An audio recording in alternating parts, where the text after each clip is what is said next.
আজ দুপুরে সেদ্ধ আর আলু ভাজা দিয়ে কাজ চালিয়ে দিয়েছি। রাতের বেলা শোল মাছের কষা কষা ঝোল হবে বলে।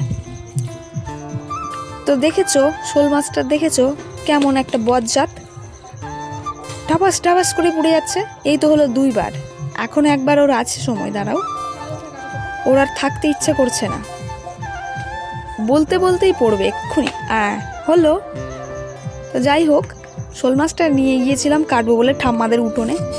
ভালো মতন ওর আঁশ ছাড়িয়ে ভালো মতন সেই পিস করেছিলাম। তো এইটা রান্না করবো আলু আর বেগুন দিয়ে। লোকে বলে শোল মাছ নাকি বেগুন দিয়ে খাতি নাকি খুব সুন্দর হয়। তো দেখি আজকে রান্না করে। সত্যি সত্যি বলছি, আমি তো খেয়েছিলাম, দারুণ হয়েছিল শোল মাছটা। বলবা বলছে নিজের হাতের রান্নার প্রশংসা করছে। আসলেই কিন্তু সত্যি বলছি, রান্নাটা কিন্তু ভালোই লাগে বেগুন দিয়ে। আমি শিখেছিলাম আমার ঠাম্মার থেকে। আমার ঠাম্মা কিন্তু বেশ ভালোই রান্না করতে পারে। দেখতে ওরম হলে কি হবে, ভালোই রান্না করতে পারে। আর তোমরা যদি একটু তরকারিটা একটু ঝাল ঝাল খেতে চাও, তাহলে গুঁড়ো লঙ্কা থাকলে একটু মিশিয়ে দিও ওর সাথে।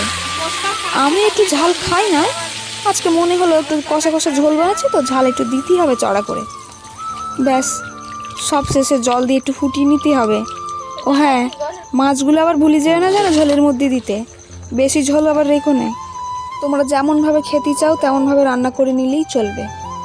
আমরা একটু ঝোল বেশি রেখেছিলাম, জানোই তো চাষাভুষো মানুষ, ভাত খেতে গেলে একটু ঝোলের পরিমাণ বেশিই লাগে।